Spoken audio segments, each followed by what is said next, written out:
कितने लोग हो जो राम नाम नहीं बोले? क्या तुम्हारा कल्याण हो गया? तुम्हारा अनुभव हो रहा है? ये धूर्तता के भरे हुए वचन हैं। नाम अपराध में एक अपराध ये भी है, नाम की अवहेलना करना। खेती आज बोई जाती है तो ये भाई गेहूं डाला हो तुम, कितने मन काट के लाए हो? अभी है इसका उत्तर तुम्हारे पास? आज अभी खेती जोत करके उसमें 1 मन गेहूं डाले आए और जाओ सवेरे 40 मन काट के लाओ? नहीं, 6 महीना इंतजार करो और उसका सेवन करो, उसकी रखवाली करो, तब जाके 1 मन के 40 मन काट के लाओगे। ऐसे आज तुमने कहा राम हरि कृष्ण भगवान नाम, विश्वास करो, विश्वास करो, ये अमोघ फल है। जब एक छोटी सी अपवित्र क्रिया, पाप कर्म जिसकी सत्ता नहीं है, वो कई जन्मों बाद दंड देती है। भीष्म जी कह रहे हैं 100 जन्म तक मैं देख रहा हूं। बोले आगे देखो क्या? एक सांप को धनुष की नोक में उठा करके कांटे के पेड़ में डाल दिया और कई दिन तक वो तड़प तड़प करके फिर मरा, तो तुम्हें 6 महीना बाणों की 100 जन्म का पीछे का पाप भीष्म जी को अखंड ब्रह्मचारी महाभागवत ये दंड दे रहा है। पाप कर्म नहीं नष्ट हुआ जो असत है, फिर सत राम बोले और वो व्यर्थ चला जाएगा। ये क्या ढोंग और पाखंड से जीवन व्यतीत करने वाले, भगवान नाम की अवहेलना करने वाले। ये राम नाम तो बोलते हैं जैसे कालने में बोला, लेकिन उसे राम पर प्रीति नहीं, श्रद्धा नहीं है, तो भी हनुमान जी जैसे महाभागवत के हाथ से परम पद की प्राप्ति हुई। तुम अवहेलना करते हो राम नाम की, भगवान नाम की तुम महिमा को। वैसे ही जनता में कलयुग का प्रभाव दौड़ रहा है। एकमात्र केवल नाम भगवान व्यासदेव जी से बढ़कर है। कृतयुगे ध्यायते विष्णु त्रेतायाम यजते मकई द्वापरे परिचर्यायाम कलौ तद्धरि कीर्तनात् हरिनाम राम नाम कृष्ण नाम राधा नाम। नाम मात्र कलयुग केवल नाम आधारा, सुमिर सुमिर नर उतरहि पारा। नाम लेत भव सिंधु सुखाही करहु विचार सुजन मन मान। भेष बदल लेने से कोई महात्मा नहीं हो जाता। जो भगवान के नाम की अवहेलना करे, धाम की अवहेलना करे, रूप की अवहेलना करे, लीला की अवहेलना करे, वो छुपा हुआ कपटी दंभी पाखंडी है, वो भगवान नाम जापक महात्मा नहीं है। आज तक कोई सिद्ध हुआ हो बिना भगवान नाम के तो हमें प्रमाण दे। कोई भी, चाहे ज्ञानी हो, चाहे भक्त हो, चाहे योगी हो, शनकादि से बढ़कर के कोई ज्ञानी और योगी नहीं। सिद्ध योगी हर समय 5 वर्ष की अवस्था में योग के द्वारा काल को अधीन किए हुए वो भी बोलते रहते हरिशरणम हरिशरणम हरिशरणम। भगवान शंकर सती जी को समझाया कि सच्चिदानंद भगवान राम है, तुम इन्हें राजकुमार मत समझो। नहीं समझ में आया, बोले जाओ परीक्षा ले दो। जो तुम्हारे मन अति संदेह तो कि जाए परीक्षा। फिर क्या करने लगे? अस कही जपन लगे हरि नामा, नाम जप करने लगे। भगवान शिव नाम जप करते हैं। कौन ऐसा जगत में है जो अध्यात्म की ऊंचाई पर चढ़ा हो और नाम जप न करता? कैसे अविश्वास जागृत कर रहा है कि भाई तुम सबने राम राम बोला, तुम्हारा हो गया कल्याण, तुम मुक्त हो गए। क्या समाज पर प्रभाव पड़ेगा? हो गया। जिस दिन यमराज के पास हिसाब होगा, एक राम नाम भारी पड़ जाएगा। एक किसान खेती करता है 6 महीने, एक एक कर्म कई कई जन्म तक पीछे पड़ा रहता है। एक केस अभी करो, 10 साल मुकदमा चला, इसके बाद फांसी और उसकी सजा हुई। भगवान नाम का तुरंत आनंद मिलेगा, पर पहले पाप तुम्हारे नष्ट हो, इतना नाम जप करो। अगर एक बार वो हरि बोला, राम बोला, कृष्ण बोला, राधा बोला, तो भारी पड़ जाएगा हिसाब यमराज के। कई बार कथा सुना चुके इसकी। भगवान नाम की महिमा, कैसी धूर्तता बढ़ रही है, कैसी धूर्तता बढ़ रही कि सदग्रंथ भरे पड़े हैं। कहां लगी नाम बढ़ाई, राम न सकहि नाम गुण गाई। सुमिर पवन सुत पावन नामू, अपने बस करी राखे। नहीं सुनना चाहिए, चाहे कोई भी हो। जहां नाम रूप लीला धाम 4 की अवहेलना हो रही हो, वो कोई भी साधु साधुता के पथ पर नहीं चल रहा है, वो भ्रष्ट हो चुका है। नहीं, जहां बड़े बड़े ज्ञानी महात्मा सुखदेव जी जैसे भगवान की लीला नाम महिमा का, इसी में तो लिखा है भागवत में, नाम संकीर्तनम यस्य सर्व पाप प्रणाशनम, जगह जगह लिखा हुआ है। वाणी गुणानुकथने श्रवणौ कथायाम, आपकी वाणी भगवान नाम कीर्तन कर रही, भगवान की महिमा का गान कर रही, कान कथा सुन रहे, बड़ा मंगल हो रहा है। आज के बिना गुरु के चरणों की आराधना किए, बिना भजन किए जो प्रवचन करते हैं ना, चाहे संत वेश में चाहे हो, ये सब मिटिया मेट करते हैं धर्म ग्रंथों के आंतरिक भावों को न जान करके। इसलिए बहुत श्रवण इंद्री को संभाल के रखना चाहिए। एक सेकंड में श्रद्धा खत्म हो जाती, क्योंकि ऐसी श्रद्धा नहीं है, कलिकाल है। भगवान नाम में श्रद्धा न रही, भगवान में श्रद्धा न रही तो रहेगी किसमें? एकमात्र भगवान का नाम सर्वोपरि, उसी से सबका कल्याण हुआ है। बड़े बड़े सिद्ध हुए हैं भगवान नाम में। बेटा राम राम कहो, पैर पड़ा स्वामी श्री रामानंद जी का और कबीरदास जी का राम राम गुरुदेव, पकड़ लिया राम राम राम राम। और ऐसे सिद्ध हुए हैं, ऐसे चमत्कार, ऐसी महिमा, साक्षात भगवान के स्वरूप हो गए कबीरदास जी। आप खुद अपने जीवन को देखो, जिसने नाम जपना शुरू किया, क्या जीवन का परिवर्तन नहीं हुआ? 100% गिरे हुए वृत्ति को अगर हम 2-4% सुधार पाए तो बहुत बड़ी बात हो गई, क्योंकि अनंत जन्मों से जहां हम गिरने में लगे थे वहां आज उठने लगे हैं। और परिणाम तो हम वृंदावन की भूमि से बैठ के कह रहे हैं, एक बार जिन नाम लिया, शर्त है हित सो होए अति दीन, ताको संग न छाणही प्रभु अपनो करी लीन। एक नाम त्रैलोक कहीं तारे, जो न ले सो जन्म ही हारे। एक एक बार का नाम ही काफी पड़ जाएगा। क्या समझते हो आप? कैसे काफी पड़ जाएगा? जैसे कुछ भजन पूर्व में हुआ होगा, भजन ने सौभाग्य दिया, ब्रह्म ऋषि के यहां जन्म दिया, बाल्यावस्था से संसार से वैराग्य दिला। जिस समय खेलने का समय होता है, कोई ज्ञान ही नहीं होता, धर्म क्या होता, सत्य क्या होता, भगवान क्या होता, किधर चलना चाहिए, क्या, वो भजन। आज यहां तक कौन? भगवान का नाम। और बचपन से लेकर के आज तक शायद ही कोई शास्त्र बता हो जो गुरु कृपा से देखा ना हो, शायद ही कोई ऐसे संप्रदाय के संत बचे हो जिनके चरणों में नमन ना हुआ हो। हर योग सिद्ध, ज्ञान सिद्ध, त्यागी, बैरागी, रागी सब, लेकिन जहां पाई सिद्धि, सिद्धावस्था, वहां नाम, वहां भगवत सुमरन, एक तार, चाहे वो प्रणव जप हो, चाहे राम जप हो, चाहे कृष्ण जप हो, चाहे राधा जप हो, चाहे हरि जप हो, वो भगवान का चिंतन। यह हम ऐसे नहीं भगवान नाम की गर्जना करते हैं। हमारे शास्त्र, हमारे बड़े बड़े महापुरुष इसी में सिद्ध हुए। नाम की निंदा करने वाले तुम कौन हो? चल देना चाहिए। रोम रोम में भगवान का नाम जाग। महाराष्ट्र के संतों के चरित्र पढ़ो, चरण रख देते थे तो वो भूमि बोलती थी विठ्ठल विठ्ठल विठ्ठल। मानोगे? कंडा थाप दिया तो कंडा कान में लगा तो बोलता विठ्ठल विठ्ठल विठ्ठल। शरीर छूट गया तो हड्डियां ढूंढी गई, कौन सी? तो बोले उनकी हड्डी कान में लगा के देख लो, नाम चल रहा होगा। शरीर छूटने के बाद चोखा मेला जी की हड्डी से निकल रहा था विठ्ठल विठ्ठल विठ्ठल। क्या जानोगे संसार के राग में, भोगों में फंसे हुए, क्या जानोगे भगवान नाम की महिमा? भगवान के महान नाम में इतनी सामर्थ्य है जो भगवान की सामर्थ्य से भी ज्यादा है।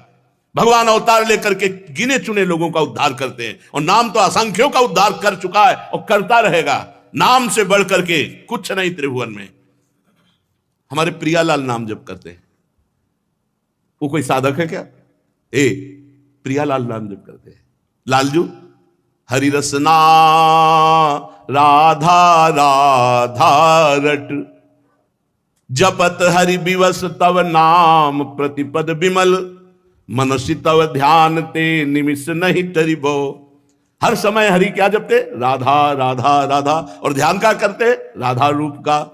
श्री लाडली जो अश्रु प्रवाह करते हुए श्याम श्याम ऐसे जपते, और लालजू राधा राधा राधा, और सियाजू राम राम।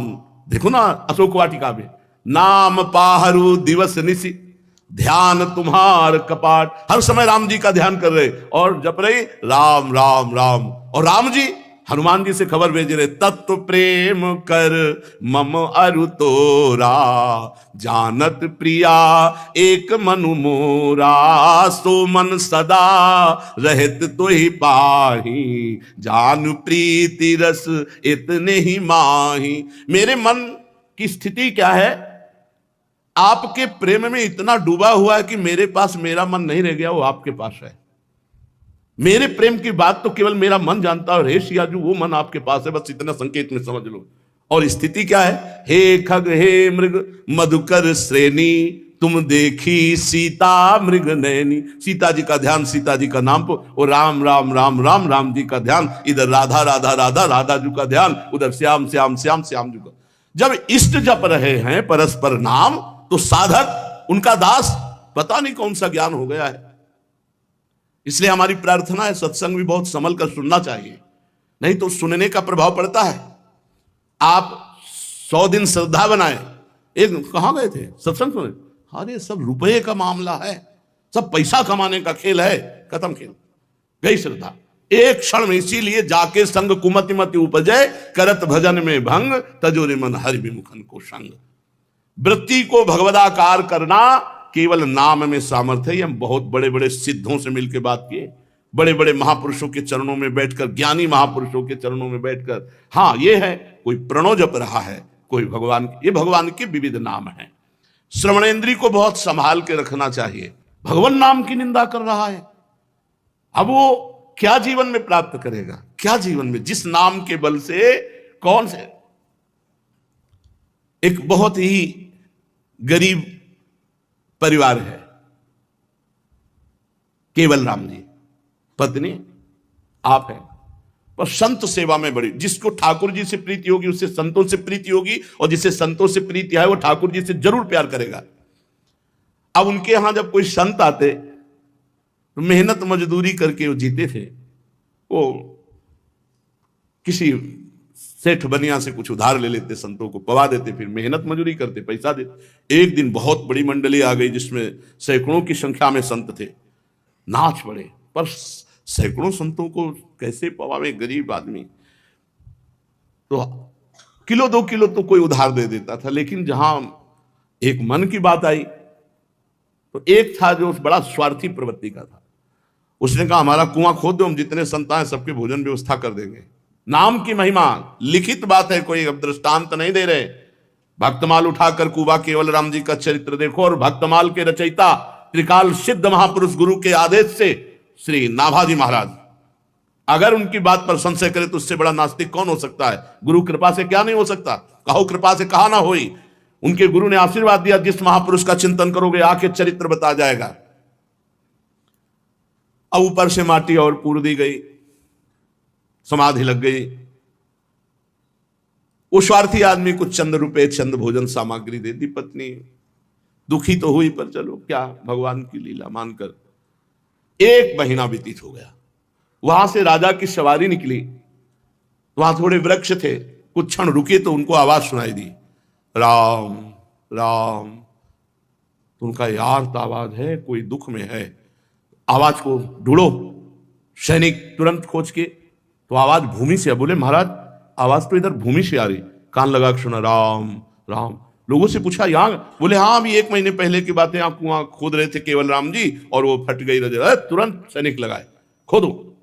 अब वो तो राज आज्ञा, तो हर व्यवस्था से तुरंत लगे। थोड़ा समय लगा, खोदते हुए जब पहुंचे तो जैसे गुफा बन जाए, एक गुफा बन गई थी, उसमें आराम से बैठे थे। थोड़ा भार पीठ में लगा तो कुआं थोड़ा सा ऐसे निकल आया था, और सामने शीतल जलधारी और सुंदर भोजन, चिदानंद भोजन, न लघु शंका लगेगी न सोच। एक नाम का प्रताप। और सही बात, भगवान शंकर रा कह के जहर पी गए और मार्ग से पैक कर दिया, यहीं गले में रुक गया। तुम रोक के दिखाओ एक बूंद, पूरा हलाहल जहर नाम के प्रताप से। ये कोई कहानियां नहीं। अच्छा दुनिया कहानियां समझे, हम तो छाती की बात कहते हैं, पूरा जीवन इसी में है और इसी में है, इसी में है, तब उसी के अनुभव की बात कहते हैं। हम कोई प्रवचन केवल नहीं कर रहे, छाती के अनुभव की बात करते हैं। और जिनको नाम का भरोसा ना हो ना, अपने को समझते हो ना, आओ थोड़ी देर बैठ करके हमसे बात करो, बात करो, हम तुम्हें अपनी दृष्टि से देखेंगे। अगर तुम्हारी समझ में ना आ जाए कि नाम क्या चीज है तो बता नाम को। दृष्टि अलग अलग होती है। तुम खिलवाड़ मत समझो नाम जापक को, खिलवाड़ मत समझो भगवान के नाम को। कैसे कैसे भाव हैं, ऐसे ही भाव भ्रष्टाचारा सब संसारा, ऐसे ही होगा, क्योंकि ऐसे मिलेंगे, ऐसे मिलेंगे। जब नाम पे श्रद्धा नहीं, धाम पे श्रद्धा नहीं, रूप पे श्रद्धा नहीं, लीला पे श्रद्धा नहीं, तो क्या बचेगा। परमहंस श्री सुखदेव जी लीला का स्वयं गायन करते हैं, बड़े बड़े महापुरुष भगवान के नाम को जपते हैं। इसलिए साधक को बहुत सावधान रहना चाहिए। माया ऐसे जनों को भेजेगी जिनके शब्द सुनने से हमारी श्रद्धा, हमारी भक्ति में कमी आए, इसलिए ऐसे लोगों का संग नहीं करना चाहिए। श्री वृंदावन नाम वर्ण मनु यह पूर्णो रसई कारणवः। देखो इनको क्या अनुभव हो रहा है। श्रीपाद प्रबोधानंद बोले वृंदावन नाम पूर्ण रसमय है, रसार्णवः, रस का सागर है। वृंदावन वृंदावन वृंदावन वृंदावन, लो, नहीं समझ पा रहे, कैसे समझ पाएंगे? भगवान की प्रचंड माया धूल धूसरित कर देती बुद्धि को। श्री वृंदावन नाम वर्ण मनुय पूर्णो रसई कारणवः कर्णा स्वादयते परम च रसना तम राधिका कृष्णयोः। घोर विषयी पुरुष जो शराब पीते रहे, मांस खाते रहे, सत्संग सुना हुआ आके कहते एकांतिक में 2 वर्ष हो गए, ये सब छोड़ दिया, अब मन नहीं लगता संसार के कार्यों में, ऐसा लगता है एकांत बैठकर नाम जप करें। भाई जी महाराज पूज्य श्री जयदयाल गोविंदका जी को लिखते हैं, अब हमारी स्थिति नहीं रही कि हम संपादन करें, हमें आदेश कीजिए, हम गंगा किनारे एकांत में बैठकर नाम में डूबना चाहते हैं। पूज्य जो अहम ब्रह्म के सिवा कुछ सुनना नहीं चाहते, जानना नहीं चाहते, वो महापुरुष पूज्य जयदयाल गोविंदका जी ने कहा कभी गीता वाटिका में एक बार हनुमान प्रसाद पोद्दार जी से मिलिए, उनका मुझे मिलने की किसी से आवश्यकता नहीं, बहुत कट्टर स्वभाव। संयोग बात भूल गए, कुछ समय बाद गोरखपुर में श्री गीता पृष्ठ का कोई उत्सव था, तो गीता पृष्ठ के उत्सव में आए तो उनको याद आया, बोले फिर एक बार दर्शन करते हैं, जीवन को बदलना था ना बाबा के। पहुंचे, बाबा ऐसे सहसा किसी को नहीं देखते थे, गिरिवा से रखते थे, तो सीढ़ियों पे बैठ गए भाई जी और श्रद्धा। ऐसा नहीं था, कहा था जयदयाल जी ने, देखें कौन है क्या है। भाई जी धोती कुर्ता चश्मा सीधे साधे है, बाबा ने नेत्र उठा के नहीं देखा, चरण ऐसे इस पर, हनुमान प्रसाद पोद्दार आपके चरण छू रहा है, सन्यासी रूप में बाबा जी भी चरणों में स्पर्श किया, खत्म अहम ब्रह्मास्मि। ब्रजेंद्र नंदन सामने, तो आंख खोल के भाई जी को देखा है, तो बाबा ने कहा ये तो संग का असर हो गया, अब हमको यहाँ नहीं टिकना, यहाँ कीर्तन हो रहा है, हमको दूर कहीं वास दो, अभी हम रुकेंगे यहाँ पर, दूर वास दूर, हाँ जैसी व्यवस्था। भाई जी ने कहा कहाँ जाओगे, दूर बच करके, संक्रामक रोग चढ़ गया तुम्हारे ऊपर, बड़ी कृपा। कितने ऐसे दाता देखे गए है जो दे करके गर्व करते हो, ये पैर छू के दे दिए, पैर छू के, दाता तो पैर छुआ के देता, और ये दाता पैर छू के दिए, सच्ची ये नाम का। भाई जी इतनी ऊंची स्थिति के महापुरुष, लेकिन प्रारंभ कहां से साधना हुई, खूब अच्छे से जो उनके जीवन चरित्र को पढ़े, जब नजर कैद थे वही नाम शुरू किया, नाम से, नाम से। पूज्य राधा बाबा को लगा कि यहां का वायुमंडल भक्ति परक है, नाम कीर्तन चल रहा है, अब उनके अंदर चलने लगा वही नाम। बहुत काटा, बहुत काटा, बार बार काटते, अपना चिंतन आता ही नहीं, वही नाम, वही सामने ब्रजेंद्र नंदन ललित त्रिभंगी। हार गए बाबा, हार गए, जीत गए नाम महाराज, और अंदर नाम चलने लगा। फिर इसके बाद बाबा ने कहा अब यहां नहीं, वृंदावन जाएंगे, क्योंकि ब्रजेंद्र नंदन ने अपनी तिरछी कटाक्ष जिससे मारी न, चाहे परमहंस सुखदेव जी हो, चाहे राधा बाबा हो, चाहे मधुसूदन सरस्वती, जो बड़े बड़ों को गिरा दिया, बड़े बड़ों को अपना दासत्व प्रदान कर दिया। श्री राधा बाबा ने कहा कि हम वृंदावन जाएंगे, भाई जी ने कहा हम जाने नहीं देंगे। बोले वो टिकट नहीं कटवाओगे ना, हम तो पैदल चले जाएंगे। तो भाई जी ने कहा जब जाने देंगे ना तब। बोले अब सुबह जाएंगे, आप रोक नहीं सकते, हमने जो निश्चय किया वो पक्का किया है। मुस्कुरा के भाई जी ने कहा जाके दिखाओ। उन्होंने सोचा कि मतलब रोक लेंगे ऐसे। रात्रि में भगवान श्री कृष्णचंद्र जी प्रकट हुए और कहा तुम वृंदावन जाना चाहते हो, किसके लिए? मेरे लिए। मैं इस समय भाई जी हनुमान प्रसाद पोद्दार के हृदय में स्वयं बैठा हूं, उनका शरीर साक्षात वृंदावन है, मैं इसी के अंदर केली कर रहा हूं। सुबह उठे, बोले जीवन में नहीं जाएंगे। बोले क्यों? बोले आजीवन वृंदावन का जो वास का जैसे संकल्प लेते हैं, हम आजीवन आपके शरीर के साथ का संकल्प लेते हैं, जहां आपका शरीर वहीं मैं रहूंगा। बस फिर जुगल नाम चलाया, राधा कृष्ण राधा कृष्ण राधा कृष्ण। फिर आगे जब और तो बस फिर राधा राधा राधा राधा राधा, इसीलिए उनका नाम राधा ही बाबा पड़ गया, जो नाम की महिमा पे बोले। हमें तो सबसे ज्यादा लगा कि सुनने वालों के दुर्भाग्य है, इनकी निष्ठा खत्म हो जाएगी और ये कहां फिर उद्धार इनका कहां होगा? कहां होगा उद्धार? ये लीला में प्रेस पाएंगे, ये ब्रह्म चिंतन करेंगे। ब्रह्म चिंतन क्या होता है? कोई चिंतन ना होना, जैसे गाढ़ निद्रा सुषुप्ति, कोई चिंतन नहीं, ऐसे वो ब्रह्मबोध संपन्न महापुरुष होता है। न सत चिंतन ना सत चिंतन, क्योंकि चिंतन का विषय अंतःकरण है, स्वरूप नहीं। वो अंतःकरण को रद्द कर देता है, चिंतन रहित का कोई वृत्ति ही नहीं उदय होती, शांत। तभी तो शांत शब्द है। ज्ञानी में क्या है? शांत रस। कैसे? गुरुजनों की लंगोटी नहीं धोई, ब्रह्मबोध संपन्न महापुरुषों की चरण धूलि माथे पे नहीं डाली, कैसे शास्त्रों को समझेंगे?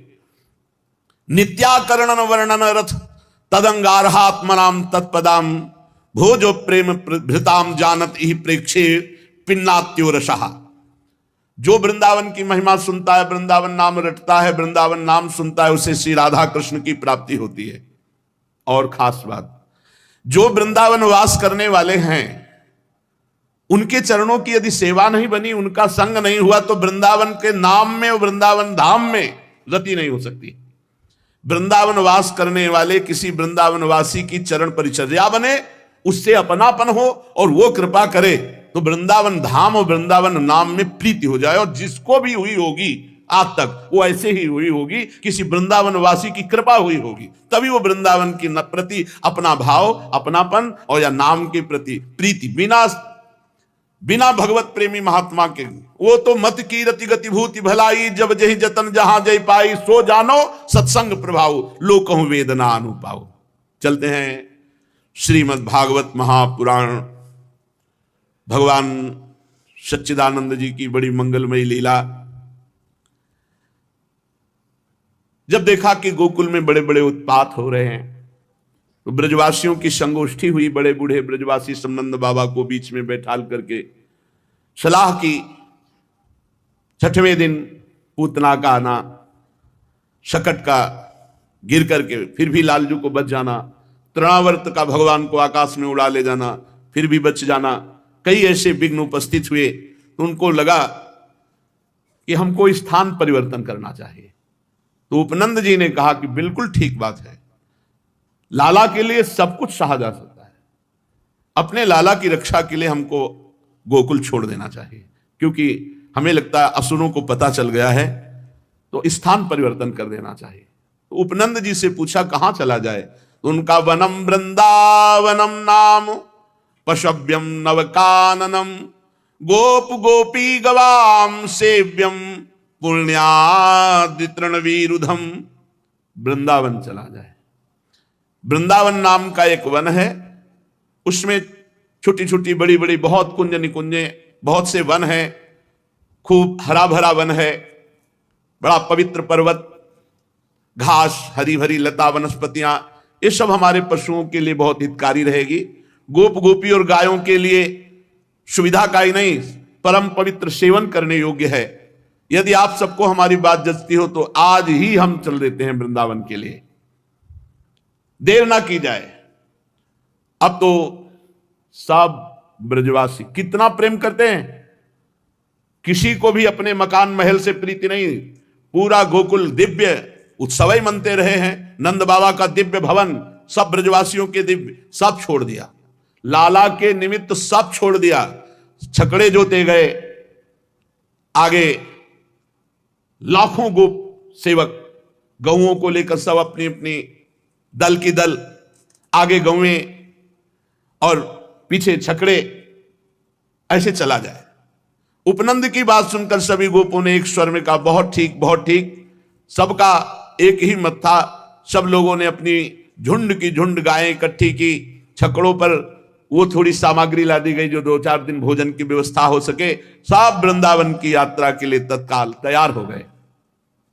ग्वालों ने बूढ़ों, बच्चों और गोपियों को, सामग्रियों को छकड़ों पर, उनके पीछे लाखों सैनिक धनुष, बाण, तलवार, ढाल बड़ी सावधानी से लेके चल रहे हैं।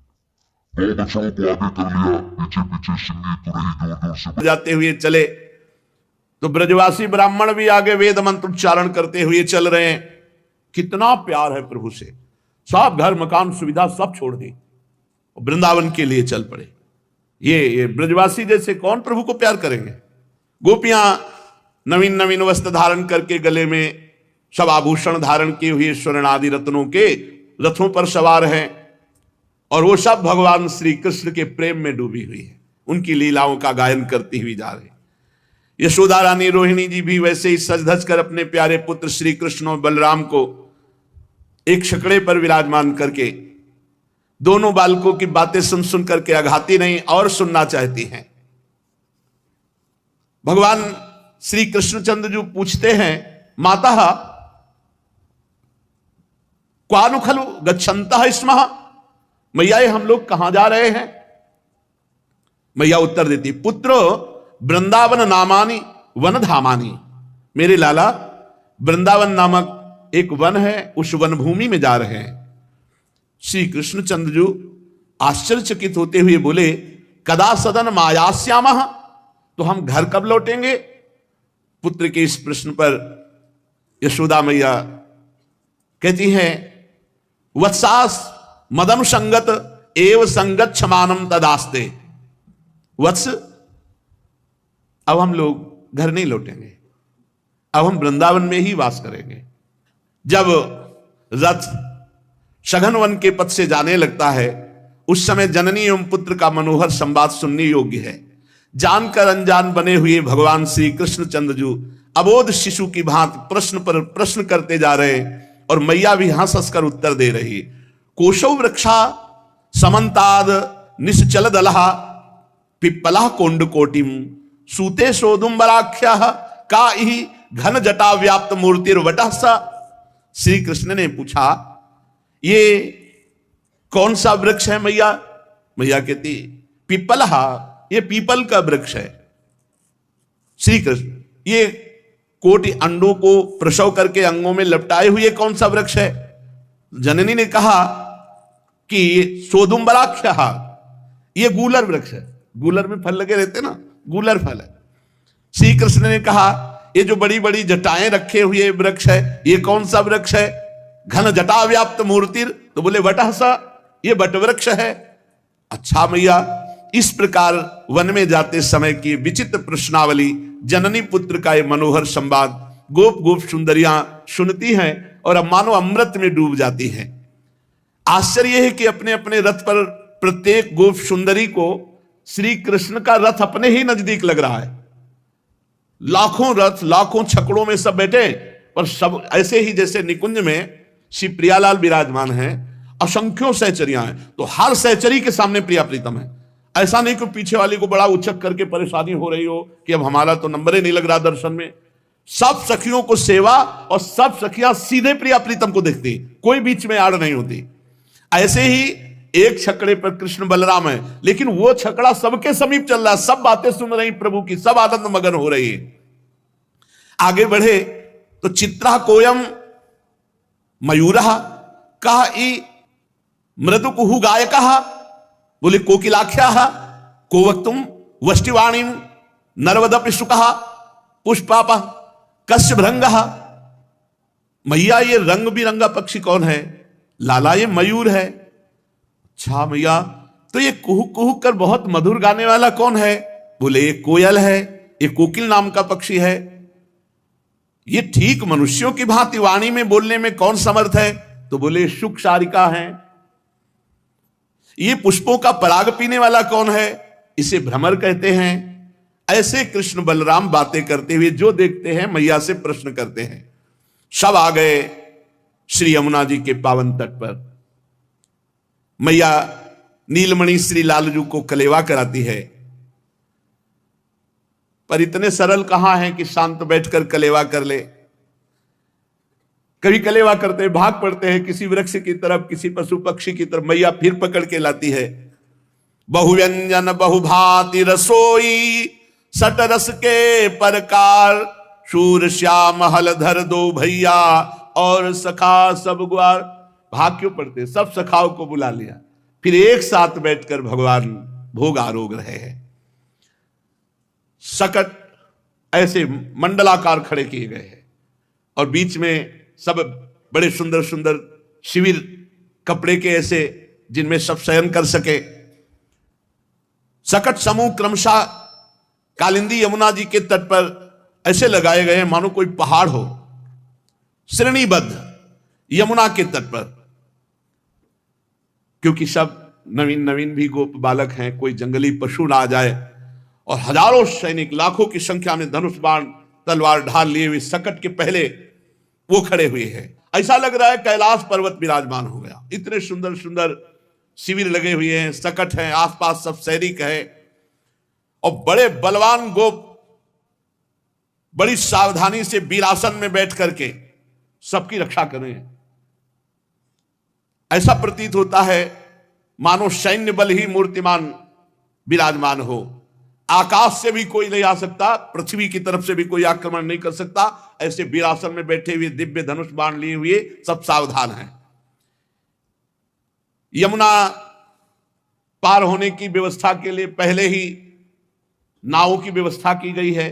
बाबा ने पहले से व्यवस्था रखी। अब रात में सब वहां शयन कर रहे हैं। 4 पहर विश्राम किया। चारों ओर वस्त्रों के जो गृह तंबू हैं, अगणित चंदोए हैं, सब सुंदर सुंदर दुग्ध फेन की तरह गद्दे, तकिया, सब राजसी व्यवस्था, मानो वस्त्रमयी पूरी हो। बाबा के सब ब्रजवासी और गायें जो छकड़े के अंतर्गत शिविर हैं उनमें तो सब जन हैं, और एक और सैनिकों की व्यवस्था की गई जो रथों के द्वारा घेरे गए, उनमें गौ, लाखों करोड़ों गौएं। यत्रादौ प्रथमागतः कतिपय तस्थौ गवाम संहति तत्रैव क्रमतः समेत सनकर वृद्धिम प्रयांतिम ततः। अब यहां गौ दोहन उतने जितने से प्रयोग हो जाए, क्या सब बछड़े पिए, क्योंकि दही जमाना, मंथन करना, ये तो सब रास्ते में थोड़ी हो सकता है। मत गयंद शाण, वो तो अपनी पैरों से, और फिर रमाना, बलि, सब ये साड़ आदि, बछड़े आदि, ये बड़े बलवान हैं। वृद्ध वो बड़ी सावधानी से उतना ही दूध निकाला जो पूरी समाज को, ब्रजेंद्र, उपनंद, अभिनंद, सनंद, नंदन, ये विशिष्ट हैं, पूरी मुखिया हैं ब्रजमंडल के। ये सब निरीक्षण करने में लगे हो, किसी को कोई परेशानी तो नहीं है, किसी को कोई आवश्यकता हो, ऐसे। अब यमुना जी में सहस्त्रों नावें इकट्ठा कर ली गई। आदेश हुआ, नंद बाबा का तो पहले से व्यवस्था थी। श्री यशोदा मैया ने प्रातःकालीन श्री बलराम जी को, श्री कृष्णचंद्र जी को और सब छोटे छोटे जो भगवान के सखा हैं सबको बाल भोग, मिष्टान आदि पवाया, और गोद में ले लेकर के सब नाव में बैठ जाते हैं। ब्रजेश्वरी श्री रोहिणी जी श्री कृष्णचंद्र जी को एवं यशोदा मैया बलराम जी को गोद में लेकर के सुंदर नाव से यमुना जी के दर्शन करते हुए पार होते हैं। पार होते ही भगवान श्री कृष्णचंद्र जी तो खेलने लगते हैं। फिर मैया रुकी, नहीं ये यात्रा है, कहीं इधर उधर ना चले जाना, यहां जंगली पशु हैं। गोद में उठा लेती है। गोप्रमणिया नाव में बैठकर मंगलमय गान करते हुए पार होती हैं।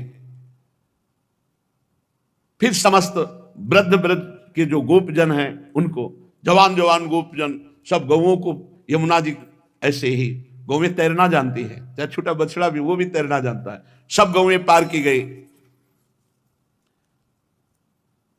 अब धीरे धीरे श्री वृंदावन की तरफ आ रहे हैं। गायों को जो दूध नहीं देती है ऐसे छोड़ देते हैं, बछड़े बैल छोड़ देते हैं। रात्रि में ऐसे लोग जो इनका अहित करते हैं वो लोग घूमते रहते हैं, गाड़ी में चढ़ाया और बद स्थान में ले जाते हैं। जो ऐसे तो प्लास्टिक खाती हैं गौएं, इधर उधर पड़ी वस्तुएं पाती हैं और फिर उनके उदर में वो सब विकार, फिर वो मर जाती हैं। हमें लगता है गांव में हमने देखा कि पहली रोटी गाय के लिए बनती थी, हर घर में बनती थी।